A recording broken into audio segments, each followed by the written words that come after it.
नमस्कार. आपल्या आम्हा सर्वांकडून आपल्या सगळ्यांना जगभरात जे आपल्याशी जुडत आहेत त्यांना सगळ्यांना नमस्कार. अ, आपल्या या सत्रामध्ये अनेक आपण मान्यवरांशी भेटत आलेलो आहे आणि वेगवेगळ्या भूमिकांमधून लोकांच्या अ, आलेल्या अनुभवांच्या माध्यमातून, त्यांच्या जीवन प्रवासाच्या माध्यमातून जीवनामध्ये सहज अध्यात्म कसं जगता येतं हे आपण समजून घेण्याचा प्रयत्न करत आलेलो आहे.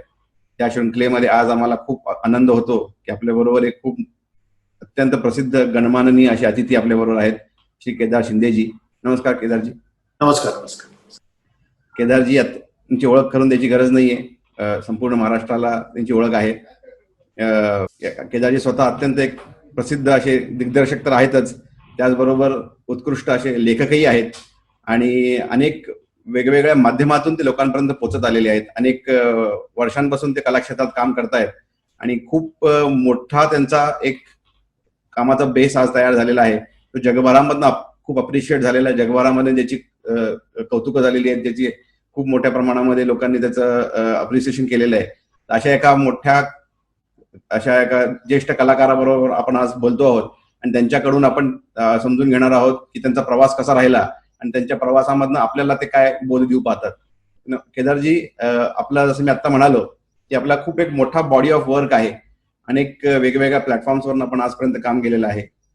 सुरुवात सगळ्यात महत्वाची म्हणजे आपल्याकडे खूप मोठा वारसा आहे कलेचा, जो आपल्याकडे परंपरागत चालत आलेला आहे आणि त्याचबरोबर आपली अध्यात्माची एक भक्कम असं फाउंडेशन आपल्याकडे आहे. तर या दोघांच्या माध्यमातून सुरुवात आपली कशी झाली आणि ती पुढं कसा प्रवास राहिला ह्याच्यावर थोडं सांगाल का आम्हाला?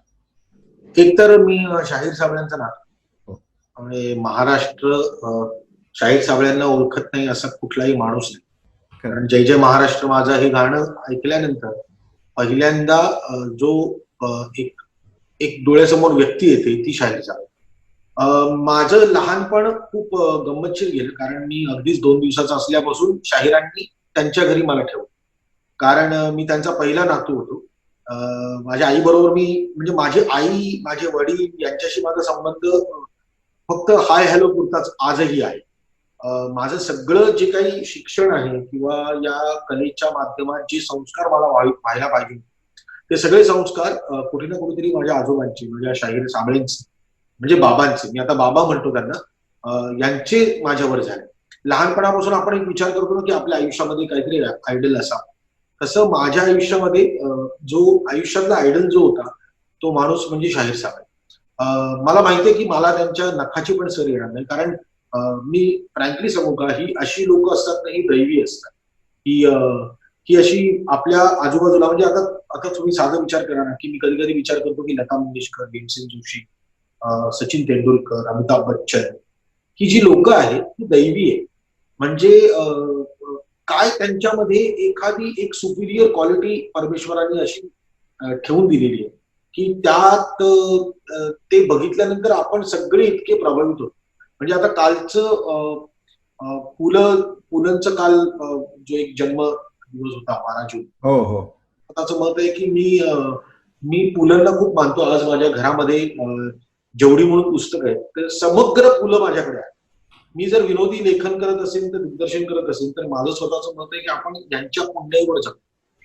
म्हणजे कुठे ना कुठेतरी हे जे मोठी लोक आहेत ही कुठे ना कुठेतरी आपल्याला आपल्या पाठीमागे अशी सावलीसारखी उभी असतात आणि ते म्हणतात की चल तू हो पुढे, तुला काय करायचं ते कर, मी आहे तुझ्या पाठीशी. तसे माझे आजोबा माझ्या आयुष्यात माझ्यासाठी होते. आणि अगदी 2 दिवसाचा असल्यापासून ते वयाच्या 23व्या वर्षापर्यंत मी त्याच घरात वावरलो. म्हणजे मी जमिनीवर गादी टाकून झोपायचो आणि कॉटवर माझे आजोबा झोपायचे. त्यामुळे झोपतानाही मी त्यांना बघितलेले आणि उठतानाही त्यांना बघितलेले. किंवा कलेच्या माध्यमातून आज मी जेव्हा जेव्हा परफॉर्म करतो तेव्हा मला सगळे लोक म्हणतात मी खूपसा आजोबांसारखा करतो. तर ती काही नक्कल नसते, ती कुठे ना कुठेतरी ते रक्तात असतं. मी बाबांना लहानपणापासून स्टेजवर परफॉर्म करताना बघितलेलं आणि ते बघताना मला स्वतःला असं मंत्रमुग्ध व्हायचं किंवा मला स्वतःला असं वाटायचं की असं आपल्याला आयुष्यात होतात व्हायला मिळालं तर किती मजा येईल. आणि ते सगळे संस्कार जे आहेत हे आज मी जे काही काम करतोय ते मी अगदी नम्रपणे सांगतो की मी माझ्या जे काही काम केले त्याचं पूर्ण श्रेय 2च म्हणजे व्यक्तींना, मी माझ्यासाठी व्यक्ती आहेत ती, आणि ते दोन्ही माझे आजोबा आहेत. एक शाहीर साबळे आणि दुसरे स्वामी समर्थ. माझं स्वतःचं मत आहे की जे काही मला येतं हे माझं नाही, हे कुठेतरी संचित आहे. आणि ते संचित म्हणजे कुठेतरी माझ्या आजोबांनी संचित करून ठेवलेलं आहे आणि त्याचा एक भाग माझ्यापर्यंत आलेला आहे आणि तो मी लोकांपर्यंत पोहोचवण्याचा प्रयत्न करतो. सो बालपण बेस्ट होतं. शाळेत मी हुशार होतो. माझं या क्षेत्रामध्ये येणं कधीच नव्हतं. माझ्या डोक्यात मला पायलट व्हायचं होतं, मला विमान चालवायचं होतं. आणि मी 7वीत असताना भोसला मिलिटरी स्कूल आणि सातारा मिलिटरी स्कूल या दोन्ही परीक्षा पास झालो होतो. आणि अचानक त्या वर्षी महाराष्ट्राची लोकधारा जो आमचा कार्यक्रम होता, त्या कार्यक्रमात काही म्हणजे नृत्य करणारी मुलं कमी पडली आणि मी 10वी माझी पास झाली होती. त्यावेळेस माझ्या आजोबांनी मला विचारलं की तू काय करतोयस मे महिन्यामध्ये. 10वी नाही 7वी. त्यावेळेस 7वी माझी पास झाली होती. तर म्हणाले की 8वी तू आता तिकडे जाणार ना, 1 महिना तुला वेळ आहे, तर ये जरा मुलं कमी पडतात तर जरा नाच. मी कधी या क्षेत्रात असा वळलो ते मला आठवतही नाही. पण एक मात्र खरं सर, आजही मी जेव्हा जेव्हा विमानात बसतो तेव्हा कंपल्सरी विंडो सीट घेतो, मी भांडून घेतो. कारण आजही मला टेक ऑफ आणि लँड या 2 गोष्टी प्रचंड आवडतात. आणि माझं पॅशन आजही विमान चालवण्याचं आहे. मला माहिती नाही ते शक्य होईल ते मी कोण करणारा, ते परमेश्वरच करेल. पण माझं स्वतःचं मत आहे की ते जर झालं नसतं, मी जर या क्षेत्रात आलो नसतो तर मी एअरफोर्स मध्ये नक्की गेलो असतो. कारण माझी परीक्षा किंवा माझा कल हा कम्प्लिटली त्या तिथे होता. मी खूप फोकस्ड होतो मला काय करायचं. पण आपलं विधिलिखित जे असतं किंवा आपल्या कुंडलीत किंवा आपल्या सटवाईने जे लिहिलेलं असतं त्या पद्धतीने आपण बरोबर त्या ठिकाणी येतो. नुकसान काही नाही झालं. आजही मी जहाजच चालवतो, कारण दिग्दर्शक म्हटल्यानंतर तो कॅप्टन ऑफ द शिप असतो. त्यामुळे आजही मी जहाजच चालवतो आणि तिथे गेलो असतो तरी जहाजच चालवलं असतं. खूप छान.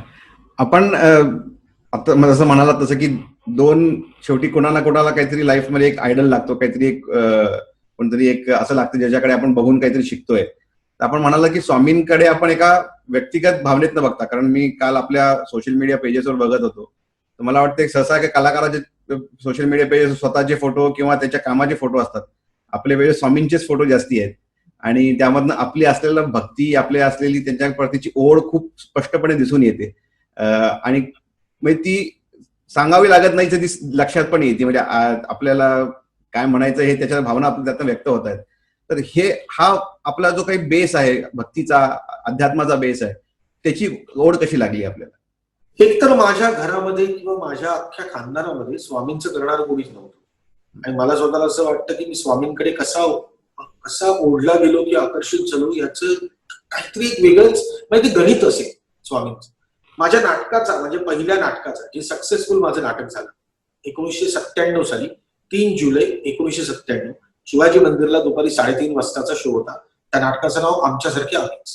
त्याच्यामध्ये भरत जाधव, अंकुश चौधरी आणि संजय नार्वेकर हे काम करत. व्यावसायिक यश देणारं माझं ते पहिलं नाटक. त्याच्या अगोदर माझी नाटकं आली होती, पण मला एवढं काही व्यावसायिक यश मिळालं. मी 93 पासून या क्षेत्रात असलो तरी 97ला पहिल्यांदा व्यावसायिक यश मिळालं. नाटकाचा पहिला प्रयोग म्हटल्यानंतर आपण सकाळपासून एक तालीम केलेली असते आणि मग दुपारी जेव्हा सगळे तिकडे थिएटरमध्ये पोहोचतात तेव्हा प्रत्येक नट जो असतो तो कपडे करायला लागतो, मेकअप करायला लागतो, तो आपापल्या कामात जातो. लेखक दिग्दर्शकाला असं काही काम नसतं. आणि माझं स्वतःचं मत आहे की आपण ज्यांना मानतो, परमेश्वर म्हणतो आपण, म्हटल्यानंतर आपण कुठेतरी नतमस्तक व्हायला पाहिजे. माझ्या नाटकाचा पहिला प्रयोग म्हटल्यानंतर मी शिवाजी मंदिरच्या त्या गेटमधून बाहेर पडलो आणि मी एकाला विचारलं की इथे मंदिर कुठे. तर त्यांनी सांगितलं पुढे गेल्यानंतर पहिला डावीकडे वळल्यानंतर मंदिर. आता मी कुठल्या धुंदीत होतो मला माहिती नाही, मी कुठल्या विचारात होतो मला माहिती नाही. मी पहिला लेफ्ट विसरलो आणि मी दुसरा लेफ्ट घेतला. जर तुम्ही बघितलं तर शिवाजी मंदिर पासून सेना भवनच्या लाईन मध्ये जाताना पहिल्या लेफ्टला जर गेलो असतो ना तर तिथे मारुतीचं मंदिर. आणि सेकंड लेफ्ट घेतल्यानंतर एक मठ आहे, जो जुना मठ, आत्ताचा मठ नाही, तेव्हाचा जुना मठ. मी बघितलं तर तिथे वर लिहिलं होतं श्री स्वामी समर्थ. तर मला काय कळेना, मी आत गेलो, एक मोठी तसबीर मला स्वामींची दिसली. आणि मला मला माहितीच नव्हतं हे कोण आहे. ते वर फक्त लिहिलं होतं श्री स्वामी समर्थ. मग अनंतनाथ महाराज, तात महाराज, बालकृष्ण महाराज, कमला माता, बाबू महाराज, आणखीन ज्या होत्या त्या सगळ्यांचे फोटो होते. मी नमस्कार केला आणि मी एक तिकीट विकत घेतलं होतं, कारण मी असा विचार केला होता आपण परमेश्वराला इन्व्हाइट करूया नाटकाला. आणि म्हणून मी ते नाटकाचं तिकीट स्वामींच्या तसबिरीच्या इथे ठेवलं आणि नमस्कार म्हटलं, मला माहित नाही तुम्ही कोण आहात, पण तुम्ही नाटकाला या असं मी म्हटलं. मी आलो आणि आता हे कोइन्सिडन्स नाहीये आणि हे माझं यश नाही. माझं स्वतःचं मत आहे की भरत अंकुश आणि संजय नार्वेकर यांचं तोपर्यंत खूप नाव झालं होतं ऑल द बेस्ट नाटक आल्यामुळे. त्यामुळे नाटक हाऊसफुल झालं आणि सर अख्ख्या थिएटरमध्ये प्रेक्षक तुडुंब भरला होता आणि एकच सीट रिकामी. जे तिकीट मी घेऊन गेलो होतो आणि स्वामींना सांगितलं होतं आणि अख्खं नाटक मी जेव्हा विंगेतून बघत होतो ना, मी त्या सीटकडेच बघत होतो. मला स्वतःला असं वाटत होतं की ते आहेत. त्यामुळे 3 जुलै 1997 हा दिवस माझ्या आयुष्यातला आणि मी आज जो काय आहे किंवा जे आजपर्यंत मी जे काही काम केलेलं आहे ते फक्त ना फक्त स्वामींमुळे केलंय. तुम्ही मगाशी एक म्हणालात की माझ्या सोशल मीडियावर स्वामींचे फोटो असतात. माझं स्वतःचं मत काय माहिती ना की सोशल मीडिया हा माझा वैयक्तिक एक भाग आहे आणि माझं स्वतःचं मत आहे की आपण जे काम करतो ते लोकांपर्यंत येतं. चांगलं वाईट जे काय असेल ते लोकांपर्यंत येतं. मी सकाळ उजाडते ना ती मी पुढे विचार करतो की स्वामींच्या कृपेने आजचा दिवस मी बघतो आणि मी जर त्यांना थँकफुल नसेल, मी त्यांना मनापासून धन्यवाद देऊ शकत नसेल की आजचा दिवस तुम्ही मला दाखवला. मला माहित नाही या क्षणी आता मी तुमच्याशी बोलतोय की थोड्या वेळाने काय होईल मला माहिती, पण जे काही आजचा दिवस दाखवण्याचं कारण तुम्ही जन्माला आल्यानंतर या गोष्टी आपण आजूबाजूला घडतायत या सगळ्या बघणं खूप खूप महत्वाचं असतं आणि ते आपल्याला तितकं काय म्हणतात त्याला पंचपक्वान्नाचं ताट अख्खं परमेश्वराने आपल्या समोर वाढवून ठेवलेलं आहे आणि ते 2 घास भरवण्याचं कामही परमेश्वर करत असतो. तर ते सगळं सकाळ माझी उजाडत असेल तर मला स्वतःला असं वाटतं की त्याला कुठे ना कुठे थँक्स मला म्हटलं पाहिजे. म्हणून मी स्वामींचा फोटो उठल्यानंतर म्हणजे झोपेतच असताना पहिल्यांदा उठल्यानंतर मी जे बघत असेल ते स्वामी बघतो आणि मी तो पोस्ट करतो. मी रोज एक श्री स्वामी कृपामृताचा अध्याय वाचतो. तो अध्याय संपल्यानंतर त्याचाही फोटो मी क्लिक करून पोस्ट करतो. या 2 गोष्टी मी मनापासून अशासाठी करतो, मी कोणासाठी असं करत नाही. माझं स्वतःचं मत आहे की मी माझ्यासाठी करतो आणि जर स्वामींना मानणारी जे काही आजूबाजूची लोक असतील, जी कुठला माणूस संकटात असेल त्यांना माहिती नसेल स्वामी समर्थ आणि त्या क्षणी त्यांनी फोटो बघितल्यानंतर जर स्वामींनी त्याला तो हात दिला आणि त्याचं कल्याण झालं तर कुठेतरी मला स्वतःला असं वाटतं की आपण जे काम करतो ना ते संचित आहे आणि ते संचित असंच वाढत राहायला पाहिजे. मला नाही माहिती नाही किती मला उपयोगी पडेल, पण माझ्या पुढच्या पिढीला, त्याच्यानंतरच्या पुढच्या पिढीला, त्याच्यानंतरच्या पुढच्या पिढीला कुठे ना कुठेतरी या संचिताचा उपयोग होतो. माझी श्रद्धा आहे, माझी अंधश्रद्धा अजिबात नाही. मला स्वतःला असं वाटतं की स्वामींकडे मी माझे आजोबा म्हणून बघतो आणि मग आजोबांशी मी रागवतो, आजोबांशी मी बोलतो, आजोबांशी मी प्रेमाने बोलतो, आजोबांना मी कधी कधी वैतागून म्हणतो की तुम्ही का करता असं. माझ्या डोळ्यात पाणी येतं. मला बरेच वेळा मी गाडी चालवत असेल, मी एकटा असेल तर मी ढसाढसा रडतोय. माझं स्वतःचं मत आहे की व्यक्त होण्याचे एक कुठे ना कुठेतरी तुम्हाला माध्यम लागतं. तुम्हाला कुठे ना कुठेतरी, कारण काय माहितीये ना, grass is always green on other side. प्रत्येकाला आमच्या क्षेत्राकडे बघताना असं वाटतं की किती सुंदर आहे यांचं क्षेत्र, पण आमचं क्षेत्र हे ईसीजी सारखं आहे.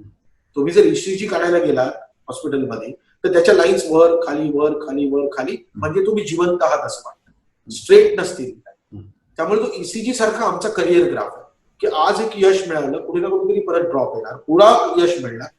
आता माझं म्हणणं काय, चांगल्या दिवसांमध्येच फक्त स्वामी स्वामी करायचं किंवा वाईट दिवसांमध्ये स्वामी स्वामी करायचं तसं नसतं. तुम्ही तुमचं काम करायचं असतं, स्वामी तुमचं काम करत असतं. माझ्यासाठी माझे आजोबा हे स्वामी.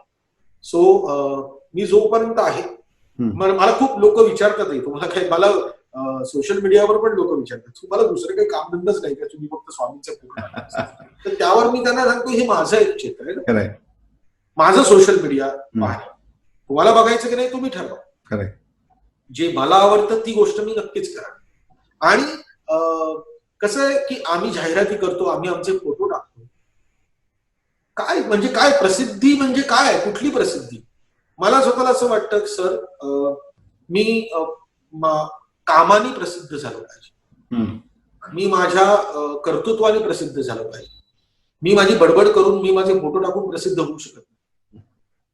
रसिक प्रेक्षक हे तुमच्या कामावर प्रेम करत असतात. मी कधी कुठल्या नाटकामध्ये दिसत नाही, मी कधी कुठल्या सिनेमामध्ये दिसत नाही, मी कुठल्या माझ्या मालिकेमध्ये दिसत नाही, मी कधी काम करत नाही, फार क्वचित कधी कधी कोणाला दिसलो असेल तर. पण जर लोकांना माझं काम आवडतंय तर ती शोधून काढतात केदार शिंदे कसा दिसतो. मग हे सगळं जे काही काम आहे लोकांपर्यंत पोहोचवण्याचं, हे जर स्वामी माझं मीडियम असेल तर मग त्यांना नतमस्तक होणं माझं काम. फार छान, फार सुंदर. आपल्या जसं आपण म्हणाला की 97 पासून ते आतापर्यंतचा हा आपला स्वामी भक्तीचा प्रवास आहे. काही एखादा उल्लेखनीय अनुभव आठवतो काही, एखादा जिथे आपल्याला काही एखादा हृदयाला स्पर्श करून गेला असेल असं काही? नाही, बरेच वेळा. कारण काय माहिती ना की मी जिवंत आहे. खूप स्थित्यंतर माझ्या आयुष्यामध्ये अजूनही होतात. म्हणजे या लॉकडाऊन मध्येही मला स्वतःला असं वाटतं. म्हणजे या 3 महिन्यामध्ये 14 मार्च पासून मी माझ्या घरात आहे. हे बघा, तुम्ही जेव्हा तुम्ही एखादी गोष्ट करता आणि तुम्हाला त्याचा पैसा योग्य मोबदला मिळायला लागतो, तशा तुम्ही गरजा पण वाढवलेल्या असतात. आणि मग त्या गरजा पुऱ्या करण्यासाठी तुम्ही तुमचं काम सतत सुरू ठेवणं गरजेचं असतं. मी करोडपती नाही. माझे वडील मिल वर्कर, माझी आई हाऊसवाईफ. मी माझ्या आजोबांकडे राहिलो, पण 23व्या वर्षी मी जेव्हा माझं घर सोडलं आजोबांचं, तेव्हा मी साधा चमचाही आणला नव्हता. आज मी माझा संसार, जो काही मी, माझी मुलगी आणि माझी बायको, आम्ही 3 जण आहोत, हा करू शकलोय तर पाठीमागे ही व्यक्ती आहे, ही शक्ती आहे, म्हणून मी करू शकलो.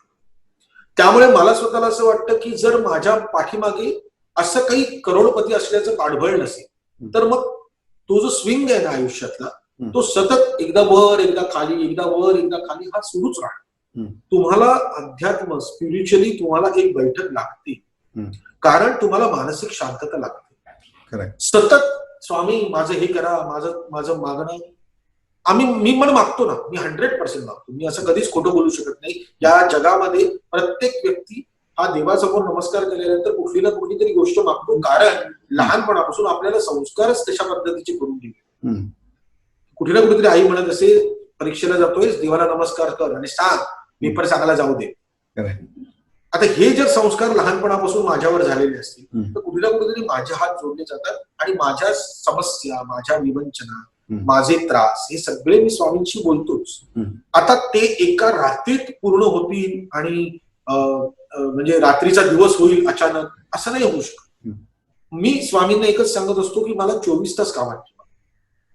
कारण माझं स्वतःचं मत आहे की मी जर कामात राहिलो तरच मी माझ्या गरजा पूर्ण करू शकतो. मी स्वामींना असं कधीच सांगणार नाही की स्वामी मला करोडपती करा, असं नाही होऊ शकत. तर मला तुम्ही काम द्या, संधी द्या आणि काम करण्याची शक्ती द्या आणि बुद्धी द्या. या गोष्टी खूप गरजेच्या आहेत मला, आणि ती मानसिक शांतता मला अत्यंत महत्वाची वाटते. आणि त्यासाठी मला असा कुठला प्रसंग नाही आठवू शकत, पण एक मात्र खरं की जेव्हा जेव्हा माझ्यावर वाईट प्रसंग आलाय, हा स्वामी असे आहेत की तुमचं अगदी तुम्ही पुढेपर्यंत, तुमचं नाकही पाण्यात पुढेपर्यंत, पण ते म्हणतात ना, शक्य शक्य करतील स्वामी, आणि आठवं कितीदा दिला त्यांनीचा हात, नको डगमगू स्वामी देतील साथ. आजपर्यंत मला साथ देण्याचं, मला हात देण्याचं काम हे स्वामींनी केलेलं. मी खूप काही करतो असं मला स्वतःला मनापासून वाटत, पण एक मात्र खरं, जे करतो ते त्यातलं असं बघा ना की मी नामस्मरण करत असेल तर कदाचित मी 100 वेळा नामस्मरण करत असेल ना तर 98 वेळा माझं लक्षही नसेल. पण जेव्हा 2 वेळा मी ते 2 असतात ना, ते फार महत्वाचे असतात माझ्या आयुष्यात. मला कित्येक जण विचारतात तुम्ही कसे करता, उपासना कशी करता? तर म्हटलं मला माहिती नाही मी कशी करतो उपासना, पण एक मात्र करत माझं लक्ष विचलित होतं 100% होतं. मी परमेश्वर नाहीये, मी माणूस आहे. त्यामुळे माझ्या डोक्यामध्ये, माझ्या मनामध्ये असंख्य विचार येत राहणार, पण एक्झॅक्टली त्यातला एक पॉइंट असतो ना की जिथे आपली डायरेक्टली तार ही स्वामींबरोबर लागलेली असते आणि तीच त्यांना हवी असते. ते म्हणत नाही सकाळी इतके वाजता उठा, सकाळी इतके वाजता नामस्मरण करा, आज तुम्ही हेच खा, आज तुम्ही अजिबात काही खाऊ नका, उपवास करा, असं काही नसतं. तुम्ही काय करता यापेक्षा तुम्ही कसं करता हे महत्वाचं आहे. तर माझं म्हणणं आहे की मी असा एखादा अनुभव नाही सांगू शकत. मी सांगायला लागलो तर मला वाटतं हे वेबिनार आपलं फक्त अनुभवांमध्येच संपेल. पण एक मात्र खरं की मी जिवंत, मी अगदी फ्रँकली सांगतो, मी जिवंत आहे ना, हा फक्त स्वामींमुळे जिवंत आहे. आणि बरेचसे आयुष्यातली स्थित्यंतरामध्ये मला कुठे कुठे असं वाटतं की त्यांनी तारलं मला. वा, फार सुंदर. आपण आता म्हणलात तसं मला इथे एक मध्ये एक वाक्य ऐकलेलं आठवत आहे की एका मला वाटतं कुठेतरी उपनिषदांमधून आलेलं आहे की जेव्हा शिष्याची परीक्षा होत असते तेव्हा ती खरं तर गुरुची परीक्षा असते की मी शिष्याला किती तयार केलं याची. त्यामुळे जेव्हा तुम्ही म्हणलात तसं की शेवटपर्यंत स्वामी जेव्हा आपली परीक्षा बघत असतात तेव्हा त्यांनी मी तुला किती तयार केलं आहे ही जणू ते बघत असतात की मी खरोखर याला किती तयार केलं मागच्यापासून घटनेपासून ह्या घटनेपर्यंत, आणि आता पुढच्या घटनेसाठी जाण्यासाठी तो तयार आहे का नाही आता पुढचे प्रवास करण्यासाठी, जणू ते तपासत असतात. आपण त्याच्यात एक गोष्ट मी तुम्हाला सांगतो. आता मी ज्या पद्धतीचं या सोशल मीडियावर टाकत असतो तर असंख्य लोक ना त्याला रिॲक्ट पण करतात आणि खूप मनापासून स्वामी भक्त असतात ते तर करतातच, पण खूप हाल अपेष्टा सहन करणारी जी लोक असतात ज्यांचे फॅमिली प्रॉब्लेम्स असतात तेही माझ्याबरोबर शेअर करतात. आणि मला असं वाटतं की मी कोण आहे, तर मग मी असा विचार करतो की मी जसं स्वामींशी बोलत असेल तसं त्यांना असं वाटत असेल की त्यांच्याबद्दल पण मी स्वामींशी बोलावं. आता हा मीडियम आहे, म्हणजे माझ्यातर्फे स्वामींकडे पोहोचण्याचं काम असेल कदाचित. आणि त्यांना तेच असतं की मी इतकी उपासना करतो, मी नामस्मरण करतो, स्वामी मला काहीच करत नाही, अजूनही मला स्वामींनी त्याच परिस्थितीत ठेवलेलं आहे, माझे ही सगळे प्रॉब्लेम्स आहेत. आणि मी फक्त तेवढं त्यांना सांगत असतो की मी हे तुम्हाला सांगू शकतो आता, पण मी त्यांना सांगतो की अहो जो तुम्ही विचार करताय तोच मी विचार करतोय, मी सुद्धा तोच विचार करतोय की माझेही असंख्य प्रॉब्लेम्स आहेत आणि स्वामी फक्त ऐकतायत. तर ती वेळ जी असते ती वेळ येईपर्यंत तुम्हाला त्याच पद्धतीने स्वामी तुमची परीक्षा बघत असतात आणि स्वामी तेच बघत असतात तू माझा हात कधी सोड. आता हे मी त्यांना नाही सांगू शकत की तुम्ही हात सोडू नका, कारण काय की मी काही महाराज नाहीये किंवा मी काही बाबा नाहीये की जेणेकरून ते माझं ऐकायला जाते. मी त्यांना एवढं सांगत असतो मनापासून की तुम्ही ज्यांना मानता, मग ते गणपती असून दे, मग कृष्ण असून दे, कोणी. माझं स्वतःचं मत आहे की मी सिद्धिविनायकला गेलो तरी श्री स्वामी समर्थ माझ्या तोंडात आहे. आता मला कोणी शिकवलेलं नाहीये, माझं स्वतःचं मत आहे की मी परमेश्वर मानतो आणि ते परमेश्वर या रूपात मला दिसतात. म्हटल्यानंतर तुम्ही फक्त भक्तिभावाने त्यांची सेवा करा, त्यांची भक्ती करा. तुम्ही फळाची कर्मण्येव अधिकार असते महाफलेषु कदाचन, तुम्ही कर्माचीच अपेक्षा करत असाल डे वन पासून की स्वामी आज मी या संकटात आहे, संध्याकाळपर्यंत हे संकट संपलं पाहिजे तरच मी तुम्हाला मानेन. स्वामी पण असे आहेत ना की दोन कानफाडतच मारतील ना. आपण जे काही स्वामींचं चरित्र बघितलंय त्याच्यात असे, म्हणजे मी कधी कधी असा विचार करतो जर स्वामी आपल्या आजूबाजूला असतं तर माझे तर सतत 2-2, 3-3 कानफाडत मारत बसली असते. इतकं माझ्याकडून चुका होत असतात आयुष्यात, असं मला वाटतं. एक आपण खूप छान मुद्दा म्हणालात की तो शेवटी बघण्याचा दृष्टिकोन आहे. शेवटी गुरुपद हे खूप एक दुसरे छान मला वाक्य आठवलं की गुरूंकडे आपण क्षणिक काहीतरी सुखाच्या मागणी करण्यापेक्षा मला ह्या परिस्थितीतून जागृत करा हे सांगायला जावं लागतं की मला तुम्ही माझ्यातला आत्मस्फूर्ती जागृत करा, माझ्यातली शक्ती जागृत करा की ह्या येणाऱ्या संकटांना मी सहज तारून गेलो पाहिजे. त्याच्या पलीकडे जे काही मला शिकायचं आहे जीवनामध्ये, दैनंदिन जे काही व्यवहारामध्ये जे काही मुद्दे येतात त्याला तर मी सहज पार करून जाईनच कारण तुमचा शिष्य आहे मी, पण ह्याच्या पलीकडे जीवनामध्ये जे काही प्राप्तव्य असेल, जर काही ह्याच्या पलीकडे जीवन असू शकेल त्याच्याकरता मला तयार करा, अशी कुठेतरी ती भूमिका गुरुकडे बघण्याची असावी, असं एक मी मध्ये वाक्य ऐकलं होतं. आणि आपण आता सुरुवातीला म्हणाल तो मला खूप मुद्दा आवडला की आपण म्हणाला की आपल्याला आजोबांकडून जो एक कलेचा एक वारसा मिळाला आणि मग स्वामींकडून एक अध्यात्माची एक त्याला एक तो जोड झाली. असंही म्हटलं जातं, खूप ठिकाणी मी असं वाचलेलं आहे, की जे खरोखरी मोठे कलावंत झाले त्यांचा खूप एक डीप स्पिरिच्युअल कनेक्ट असतो. कुठेतरी त्यांना तो तो जेव्हा डीप कनेक्ट होतो तेव्हाच तो एक्सप्रेस होण्याची एक संधी मिळते. असं आपल्याला काही जाणवलंय की तुम्ही जेव्हा, कारण तुम्ही आतमधनं स्वतःशी, स्वतःच्या मनामधनं भक्तीशी इतकं दृढ आपला संबंध आहे की जेव्हा त्याला स्पर्श करतात तेव्हा एक विचार व्यक्त करायला सहज सोपं होतं असं वाटतं. माझं स्वतःचं मत आहे की ना, जेव्हा जेव्हा आम्ही काम करतो, म्हणजे कुठल्याही या क्षेत्रामध्ये, कलेच्या क्षेत्रामध्ये आम्ही जेव्हा काम करतो, ती क्रिएटिव्ह काम क्रिएट करतो. कुठल्या तरी एक गोष्ट असते ती आम्ही त्याला त्याला जन्म देण्याचा प्रयत्न करतो. आणि माझं स्वतःचं मत हे जन्म देण्याचं काम हे खरं तर परमेश्वरांनी आपल्या सगळ्यांना जन्म दिला आणि मग एक बुद्धी प्रत्येकाच्या डोक्यामध्ये दिली. मी जेव्हा काम करतो मला सतत असं वाटत राहतं की आता बघा ना, मी ना विनोदी लेखन करतो, मी दिग्दर्शन विनोदी करतो, पण तुम्ही मला सांगितलं तर हा जोक सांगा तर मला सांगता येणार नाही. मला हसवा तर मला हसवता येणार नाही, कारण त्या बाबतीत ना मी खूप तसा सिरियस आहे.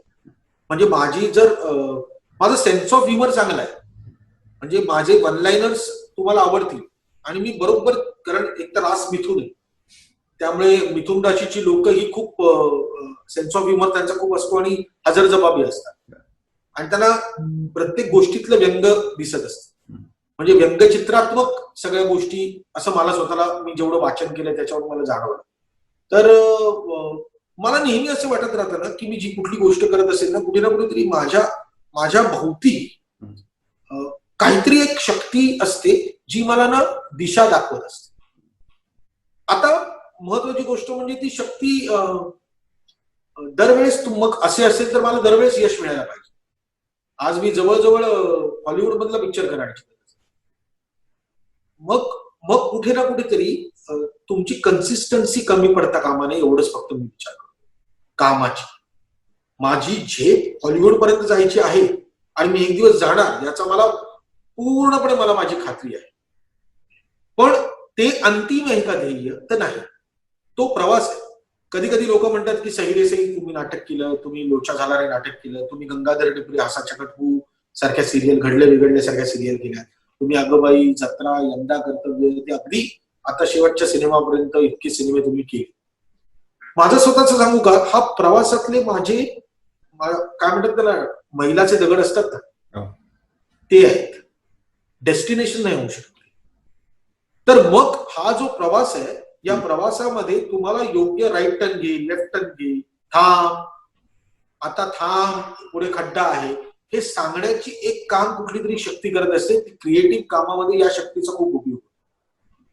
आता काही लोकांना हे सगळं ऐकताना असं वाटेल की हे खूप जरा काहीतरी सुपर नॅचरल पॉवर बद्दल हा काहीतरी बोलतोय, तर मला स्वतःला असं वाटतं की तसं नाहीये. कॉन्सन्ट्रेशन जर झालं, तुम्ही फोकस कुठल्या गोष्टींवर केला तर तुम्हाला ते सतत जाणवायला लागतं. आता मी लिहायला बसतो ना, तर मला ना अशी शांतता, जागा, शांत सगळं पाहिजे असं काही नसतं. मला उलट शांत जागेमध्ये लिहून होत नाही. मला स्वतःला असं वाटतं की सतत मी माझ्या घरी जेव्हा बसतो तेव्हा बायको काहीतरी बोलत असेल, मुलगी काहीतरी करत असेल, फोन चालू असतात, लोक येत असतात. माझं स्वतःचं मत काय आहे की तुम्ही जेव्हा पेन कागदावर ठेवता तेव्हा त्या पेनाशी आणि कागदाशी तुम्ही किती इमानी काम करता ना, ते कॉन्सन्ट्रेशन. आणि ते कॉन्सन्ट्रेशन करण्याचं काम ना परमेश्वर करत असतो, ते स्वामी करत असतात असं मला वाटतं. मग मी जर 4 ओळी लिहिल्या ना, तर 4 ओळी पण कॉन्सन्ट्रेशन लिहिल्या आहेत का, तर ते स्वामी करून घेत असतात आपल्या हातून. सो तुम्ही म्हणता ते माझ्या क्षेत्रामध्ये किंवा मी काम करत असताना मला वेळोवेळी याचा अनुभव येतो. दुसरं, मी कधीपासून वाचायला लागलो स्वामी कृपामृत मला माहिती नाही, पण मी रोज एक अध्याय, मला जर वेळ नसेल तर शूटिंगला जाताना गाडीत वाचतो किंवा शूटिंगवरून आल्यानंतर घरी आल्यानंतर वाचतो. मी रोज एक अध्याय वाचतो. आता त्याच्यामध्ये मी वर्षातून एकदा गुरुलीलामृतचं पारायण करतो. म्हणजे स्वामी जयंती ज्या वेळेस असते, ही मला सवय लागली दादरच्या मठापासून. मी पहिल्यांदा मठात जाऊन ते पारायण करायचं 11 दिवसाचं. मग नंतर मला स्वतःला जाणवायला लागलं की मी इतकं पवईला राहतो आणि दादर खूप लांब आहे आणि माझं तिकडे जाणं येणं नाही, तर म्हटल्यानंतर मी माझ्या घरीच स्वामींच्या तसबिरीसमोर बसून ते 11 दिवसाचं पारायण करू लागलो. मी ना याच्याकडे एक माझा स्वतःचा एक्सरसाइज म्हणून पण बघतो.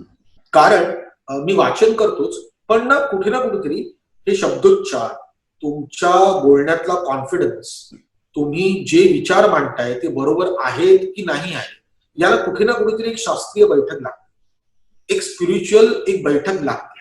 ती स्पिरिच्युअल बैठक देण्याचं काम हे सगळे ग्रंथ आणि या सगळ्या गोष्टी आपल्यासाठी करत असतात. म्हणजे मी एका ठिकाणी पु ल वाचतो, मी माडगुळकर वाचतो, किंवा मी शंकर पाटील वाचतो, किंवा मी जयवंत दळवी वाचतो, विश्वास पाटीलची कादंबरी वाचतो, मी आणखी खूप खूप गोष्टी वाचत असतो सतत. पण रोज ही गोष्ट मी जेव्हा वाचतो ना, तेव्हा तो माझा वेळ असतो. कारण या सगळ्या ह्याच्यामध्ये मी माझा वेळच काढलेला नसतो. मी परमेश्वराची आराधना करतो तर माझा वेळ असतो. कारण त्या 15 मिनिटामध्ये, त्या 20 मिनिटामध्ये माझं डायरेक्टली कनेक्शन हे फक्त स्वामींबरोबर असतं. कारण त्याच्यानंतर माझं सतत कनेक्शन माझ्या बायकोबरोबर, माझ्या मुलीबरोबर, मी काम करत असलेल्या लोकांबरोबर, आणखी माझ्या ड्रायव्हर बरोबर, माझ्या मदतनीस बरोबर, माझ्या कॅमेरामॅन बरोबर, या सगळ्यांबरोबर असतं. माझ्याबरोबर मी कधी वेळ काढला तर तो जो एक 15 मिनिटाचा जो काळ आहे तो मी माझा मानतो. त्यामुळे माझ्या क्रिएटिव्ह कामामध्ये हा सतत एक माझ्या पाठीमागे ही शक्ती आहे. आपण जसं म्हणाल तसं की आपल्या ह्या परंपरेमध्ये, कारण खूप मोठे महाराष्ट्रामध्ये स्वामींसारखे गुरु म्हणा किंवा सद्गुरू झाले. स्वामींनी मात्र मला वाटतंय इथे जशी अक्कलकोटला ही परंपरा सुरू केली आणि त्या माध्यमातून जो प्रचार आम्ही करतोय, त्यात आपल्या परंपरेमध्ये, स्वामींच्या परंपरेमध्ये ईश्वरावरती विश्वास ठेवणे त्यापेक्षा स्वतःवरती विश्वास ठेवण्याला अध्यात्माकडे जास्त स्वामींनी कल दिलेला आहे. म्हणजे शेवटी अध्यात्म म्हणजे स्वतःवर विश्वास आहे का नाही, माझ्या स्वतःच्या कर्तृत्वावरती किंवा माझ्या स्वतःच्या इनर पोटेन्शियलवरती माझा विश्वास असते, यालाच अध्यात्म मानलं स्वामींनी. ते तुम्हाला दाखवण्याचं काम सद्गुरू करतायत, असं ते म्हणतायत की मी कोण आहे, तुमच्यातलाच मी एक पोटेन्शियल, तुमच्यातलाच भाग आहे जो तुम्हाला आठवण करून देतो सतत की तुम्हाला इतर चलबिचल व्हायची गरज नाहीये, तुम्हाला मार्गभ्रष्ट होण्याची गरज नाहीये.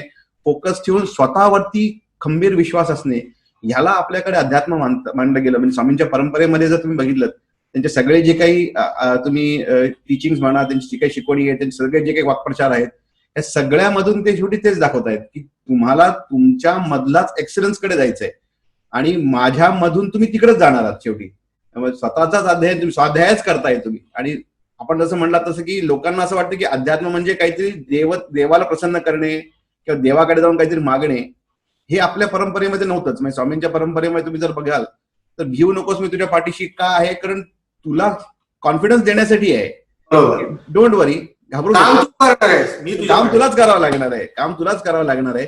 मी सतत ती स्मरण करून द्यायला तुझ्या बरोबर आहे, काही काळजी करू नकोस, सगळं ठीक होणार आहे, गो अहेड, मूव्ह ऑन. स्वतःवरती विश्वास सोडू नकोस, आत्मविश्वास सोडू नकोस.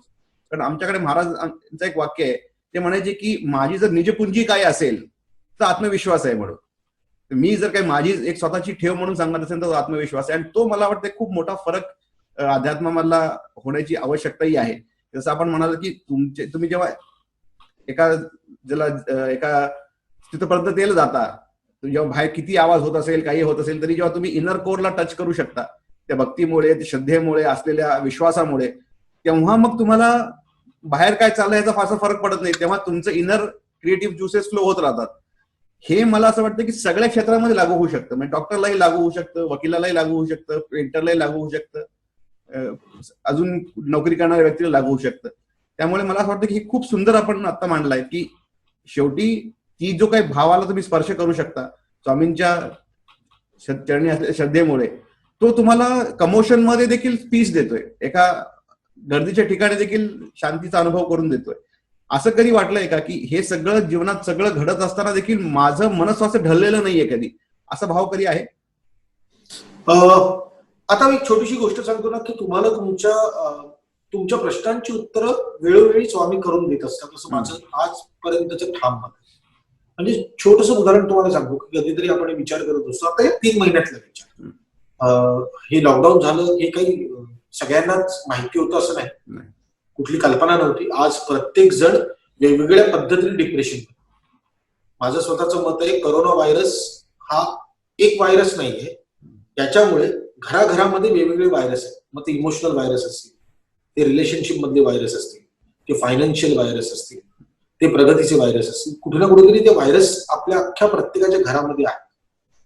या सगळ्या गोष्टींमध्ये मला नेहमी काही प्रश्न पडतात आणि त्या प्रश्नांची उत्तरं मला स्वामी कृपामृतांच्या अध्यायामध्ये सापडतात. आता हा जो एक आजपर्यंतचा माझा जो अनुभव आहे ना, तो इतका विलक्षण आहे. मी कधीतरी विचार करतो, रे हाच तर मी सकाळी विचार करू.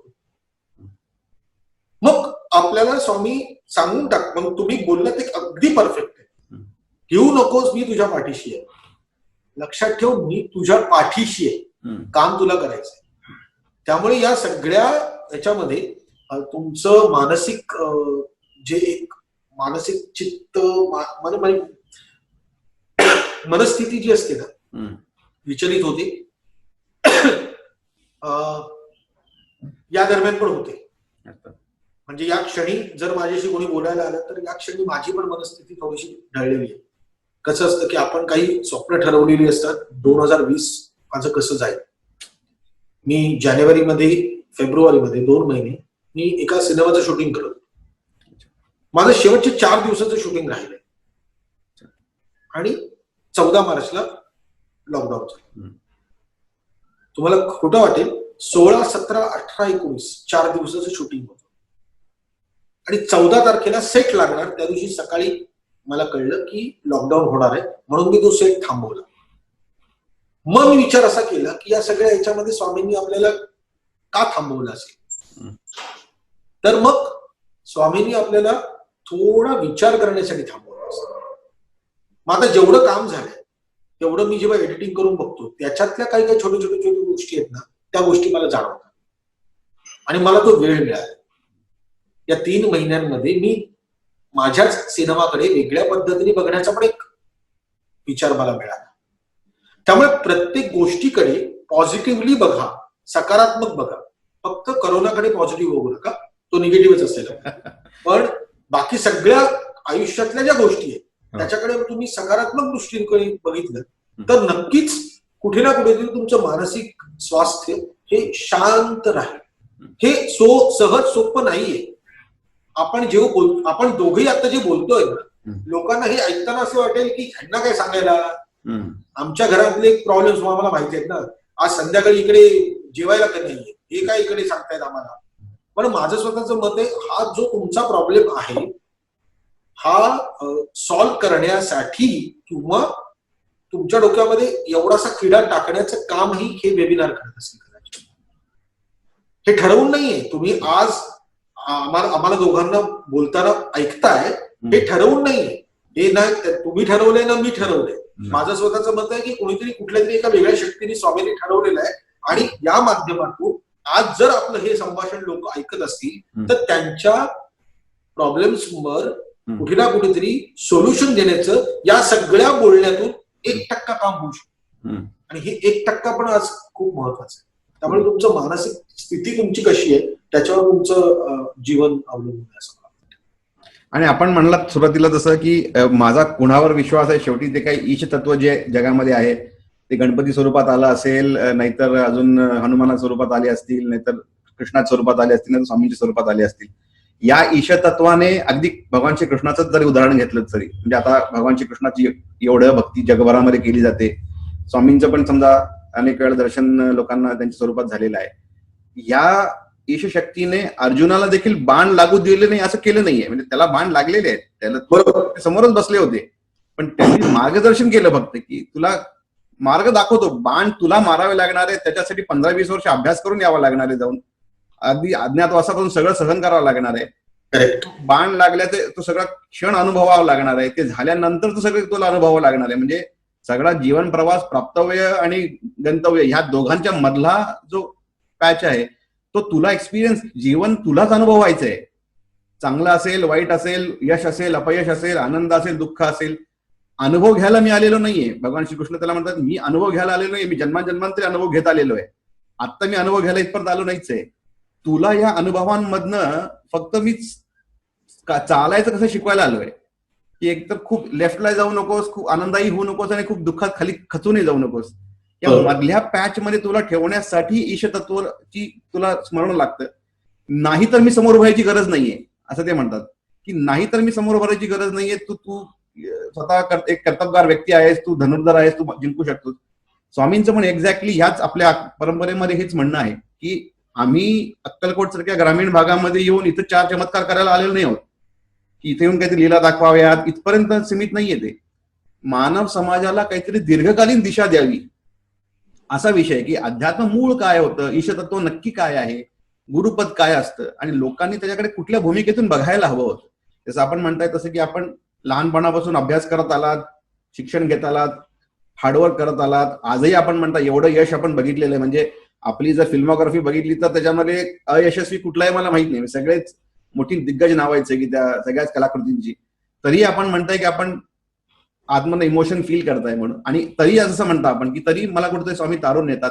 हा गुरुपदाचा जो भाग आहे की कर्तबगारी असणे, जीवनामध्ये प्राप्तव्य असणे, यश बघणे, अपयशाला तारून जाणे, काहीतरी उत्कृष्टता करण्याचं एक काहीतरी ध्येय असणे, अपेक्षा काहीतरी असणे, आपण म्हणलात की हॉलिवूड पर्यंत जायचंय, ह्याला लागणारी मानसिक स्थिरता आणि तुमचा इनर कनेक्ट हे दाखवणारी शक्ती ईशतत्व येते आणि ते वेगवेगळ्या स्वरूपात मॅनिफेस्ट करत राहतं.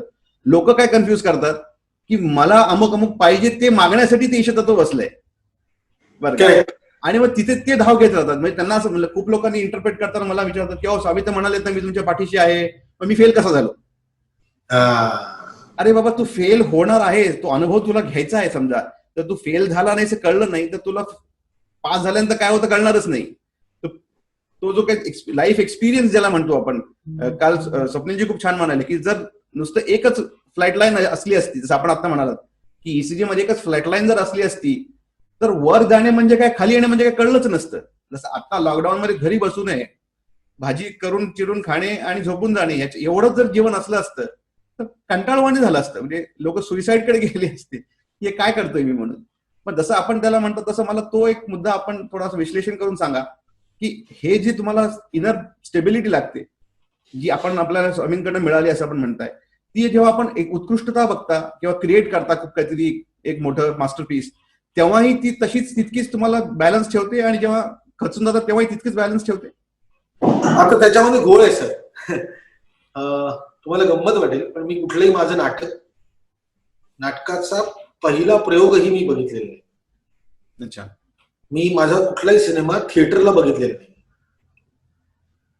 कारण मी जेव्हा म्हणजे तिथपर्यंत तो प्रोसेस आहे ना, होईपर्यंतचा, तो प्रदर्शित होण्यापर्यंतचा प्रोसेस आहे ना, तोपर्यंत मी सगळ्या गोष्टी खूप बारीक बघत असतो.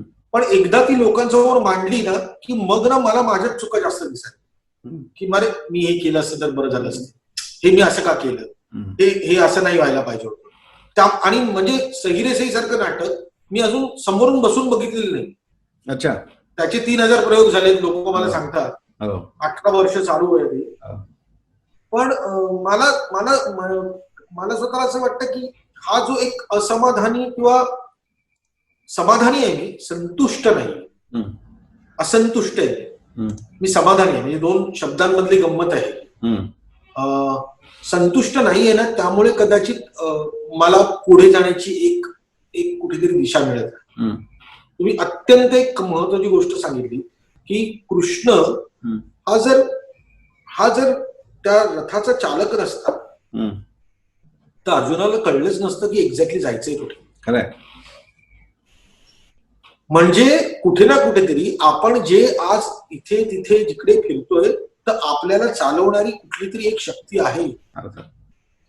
आणि मग त्याच्यामध्ये असंख्य तुम्ही म्हणतात तसे बाण लागतायत, तुम्हाला तुमच्याच माणसांना मारावं लागतंय, मला तुमचेच लोक दुश्मन म्हणून उभे राहिलेले दिसत आहेत, तुम्हाला असं वाटतं की माझे दुश्मन आहेत तर अचानक ते गळा भेट घालायला येत आहेत, असं सगळी स्थित्यंतर दाखवत आहेत. आणि चालक कोणतरी आहे, त्या ड्रायव्हिंग सीटवर कोणीतरी बसलेलं आहे. त्यामुळे तुम्ही मगाशी मला जो प्रश्न विचारलात की तुम्ही जेव्हा या सगळ्या गोष्टींकडे, माझ्याच कलाकृतींकडे मी जेव्हा बघतो तेव्हा मला चुका दिसत असल्यामुळे आणि मला त्याची भीती वाटते, त्यामुळे मी कधीच माझं झालेलं काम, प्रदर्शित झालेलं काम हे बघत नाही. मला अस्वस्थ व्हायला होतं. त्यामुळे मी असं विचार करतो की जर लोक कौतुक करतायत तर मग चांगलं आहे, हम्म. आनंद आहे, लोकांना आवडत आहे ना. शेवटी काय माहिती ना, आम्ही ज्या क्षेत्रात आहोत ना हा. त्या क्षेत्रामध्ये आम्ही तुमच्यासाठी काम करतो. हम्म. त्यामुळे तुम्ही आनंदी असाल तर तुमच्या चेहऱ्यावरचा आनंद बघून आम्ही आनंदी आहोत. वा. मी माझ्याच कामावर आनंदी असून उपयोगच नाही. माझ्या कामातून तुम्हाला आनंद मिळतोय की नाही याकडे माझं लक्ष असणं जास्त. आपण लेखक देखील आहात. हो. आपण मागे एका मी लेखकाचं मला वाटतं एक वाक्य वाचलं होतं. त्यात ते असं म्हणतात की मी लेखनाला बसतो किंवा एखादी काही गोष्ट मांडायला बसतो. आपण दिग्दर्शक देखील आहात, त्यामुळे आपण त्याला रियालिटीमध्ये पण उतरवता. तेव्हा ते असं म्हणतात की मला देवत्व वाटतं की मी सृजन करतोय असं वाटतं, की काहीतरी मी एक ईश्वर आहे असं वाटायला लागतं. कारण जेव्हा मी एखादी जीवनपट लिहित असतो, एखादा कलाकृती लिहित असतो, लोकांच्या जीवनामध्ये काय होईल, कसं होईल, असं होईल का तसं होईल लिहित असतो, तेव्हा मी हा विचार करत नाही की ते त्यांना एकच इमोशन द्यावं, म्हणजे फक्त त्यांना आनंदीच ठेवा. मी त्यांना मुद्दाम केऑस मधनं काढतो कारण त्याला तेवढं इंटरेस्टिंग होईल. पण हे लोकांना मात्र मला सांगता येत नाही की तुमचं जीवन देखील असंच झालं तर तुम्हाला नको वाटतं, पण दुसऱ्याचं जीवन जेव्हा तुम्ही इंटरेस्टिंग होतं तेव्हाच ते बघायला बरं वाटतं. म्हणजे एखादा चित्रपट असतो, तो जर हिरो सकाळी उठला असता, संध्याकाळी घरी येऊन झोपून गेला असता, हे जर 2.5 तास बघायला लागलं असतं तर मला नाही वाटत दुसरा कोणी पिक्चर कधी काढलं असतं. बरोबर. मूवी इंटरेस्टिंग कधी होतो जेव्हा त्यामध्ये व्हरायटी ऑफ इमोशन्स येतात.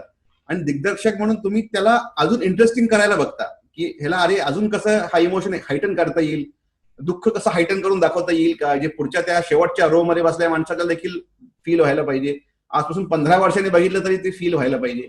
आनंद झाला तरी तो अगदी खचून गेलेल्या व्यक्तीने बघितलं तरी 5 मिनिटात त्याला ते हसू यायला हवं. हे तुम्ही फील करताना तुम्हाला असं वाटतं की आपण खरोखरी इमोशनला पोर्ट्रे करू शकतो? एक तर महत्वाची गोष्ट म्हणजे मला ती लाईन मला झेपत नाही की माझ्यात ते देवत्व आहे वगैरे, मला नाही. अच्छा. माझं स्वतःचं मत आहे की एकतर दिलीप प्रभावळकर मला नेहमी म्हणतात की तू तुझ्यातल्या लेखकाला का कमी लेखतोस, मला अजून कळले. पण मी खरंच माझ्यातला लेखक आहे ना हा दिग्दर्शकाचा लेखक आहे.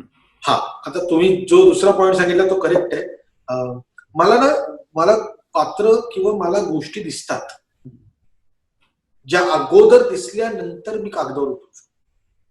कागदावर उतरलेल्या गोष्टी दाखवण्यासाठी खूप सोपं आहे, पण जे तुम्हाला दिसतात त्या गोष्टी कागदावर उतरवणं अत्यंत कठीण गोष्ट. कारण मग ना तुम्हाला ते सगळं अचंबित आश्चर्यचकित करणाऱ्या गोष्टी दिसलेल्या असतात. म्हणजे मला सगळे म्हणतात की तुझी नाटकं की तुझी सिनेमे ही सगळे अचंबित आश्चर्यचकित करण्यासारखे असतात. तर मग माझं स्वतःचं मत आहे की ते व्हिज्युअलच मला त्या पद्धतीचं दिसतं आणि मग मी माझ्यातल्या एका लेखकाला सांगतो की this is a challenge for you, की आता लिहून दाखव मला. आता हे म्हणजे भरत जाधव या विंगेतून या विंगेत जातो, मधल्या वेळेमध्ये काय घडू शकतं आणि ते किती इंटरेस्टिंग असू शकतं, लिहून दाखव मला. हा जो एक माझ्यातला लेखकाला चॅलेंज दिग्दर्शक देतो ना, ते मी जास्त एन्जॉय करतो. त्यामुळे क्रिएट करण्याची एक वेगळीच मजा आहे, एक वेगळीच जादू आहे.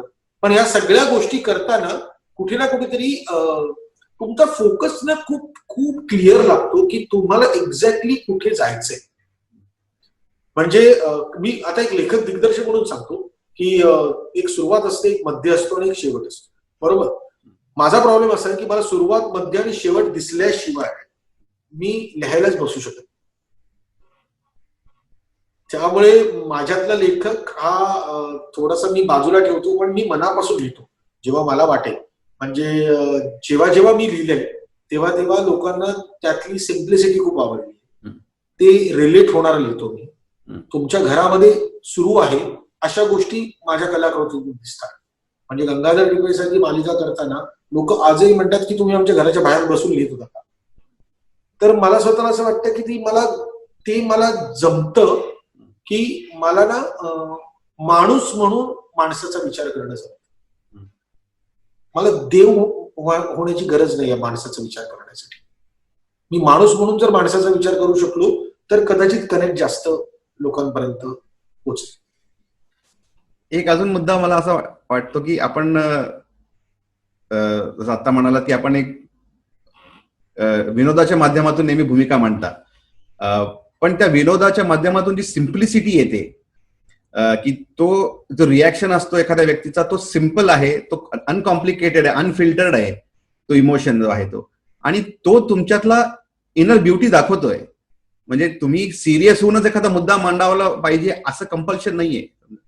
आणि त्या त्या सिम्प्लिसिटी मधनं तुमचा सगळाच तो ऑरा चेंज होतो आहे, आणि तुम्हाला मांडायचा तो मुद्दाही मांडता येतोय, आणि त्याबरोबर लोकांना आनंद भावामध्ये मांडता येतोय. म्हणजे तो त्याला काहीतरी खूप गंभीर करून मांडण्याची गरज नाहीये असं होतं. त्याचबरोबर विनोदाच्या माध्यमातून जो भाव येतो तो खरोखर कुठेतरी त्या म्हणजे त्या कलाकाराचा नाही, त्या पात्राचा तो स्पिरिच्युअल एज असतो असं मला वाटतं कधी कधी, की शेवटी तो कृष्णही म्हणतात, तुला लागणारा बाण देखील तू सहन करतोस जेव्हा, आणि हसून परत प्रत्युत्तर देतोस, तो जो तुझा भाव आहे तो मी आहे, तो तुझ्यातला मी तुला तेव्हा क्षणी रिफ्लेक्ट होतोय. तेव्हा एखादा इनर स्माईल पात्राची येणे, त्या पात्राच्या माध्यमातून प्रेक्षकांची येणे, कुठेतरी तो तुम्हाला असं वाटतं की तो तुमचा एक कनेक्ट आहे. मला मनापासून काय वाटतं माहिती ना, की तुम्ही खूप असंख्य त्रास आहेत आजूबाजू, खूप विवंचन आहेत, खूप प्रॉब्लेम्स आहेत लोकांना. माझे वडील मिल वर्कर, त्यामुळे आमच्या घरामध्ये पण मी प्रॉब्लेम्स बघतो किंवा बघितलेले आहेत अजूनही सुरू. पण मला ना स्वतःला असं वाटतं की या सगळ्यातून मी जर निखळ मनोरंजन करण्याचा प्रयत्न करत असेल, आणि तुम्हाला जे काही 2 तास किंवा 2.5 तास तुम्हाला जर मी तुमची दुःख विसरायला लावत असेल, तर कदाचित परमेश्वर माझ्याकडून योग्य काम करून घेतो. ऍब्सोल्युटली. हा विचार मी माझी कलाकृती सादर करताना करतो. याचा अर्थ मला गंभीर करता येणार नाही असं नाही, पण ना स्पेशलायझेशनचा एक जॉब असतो सर. म्हणजे डॉक्टर्स असतात, आणि तुम्ही सर्दी खोकला झाला तर डॉक्टरकडे जाता. आता सर्दी खोकला झाला तर भीती वाटेल सर. आता वाटेल भीती, पण माझं स्वतःचं मत आहे की सर्दी खोकला झाला साधा तर आपण डॉक्टरकडे जातो आणि सांगतो की सर्दी खोकला झालाय. आणि अचानक तुम्ही त्याला सांगता का की काल ना माझा डोळा दुखत होता, जरा डोळा पण बघून घ्या. तो म्हणतो मी फिजिशियन, तुला आय सर्जनकडे जावं लागेल. माझं स्वतःचं मत आहे की आमच्या क्षेत्रामध्ये पण स्पेशलाइज जॉब असेल, तर मग माझ्या आयुष्यामध्ये स्वामींनी किंवा परमेश्वरांनी तो एक स्पेशलायझेशन जॉब माझ्या आयुष्यात दिलेला असेल, की बाबा रे तू लोकांना निखळ आनंद देऊ शकतोस, हेच तुझं पुण्य आहे. त्यामुळे हे पुण्य करत राहा, आणि तुला जे पाहिजे ते तुला मिळू शकेल. तर मग तो आनंद देण्यासाठी मी माझ्या नाटकाला किंवा सिनेमाला लोक खळखळून जेव्हा हसतात ना, आणि जे लोक लिहितात किंवा बोलतात किंवा भेटतात आणि सांगतात की आम्ही विसरून गेलो 2 तास, तर हा जो आनंद आहे ना, हा शब्दात सांगण्यासारखा नाहीये.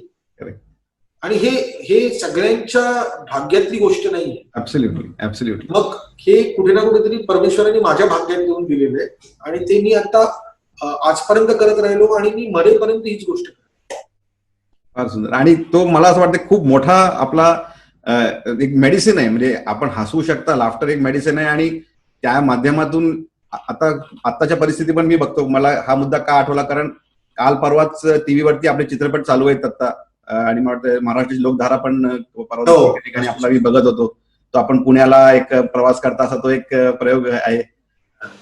तर तो काल का परवाच लागला होता टीव्हीवरती, आणि मी बघत होतो, आणि ते सगळं सगळे लहान मुलं पण हसत होते. म्हणजे आपण, मला वाटत नाही कधी रेकॉर्ड केलं ते, पण माझी लहान मुलं, मुलगा 5 वर्षाचा, मुलगी 8-9 वर्षाची, ते दोघंही बसून हसत होते.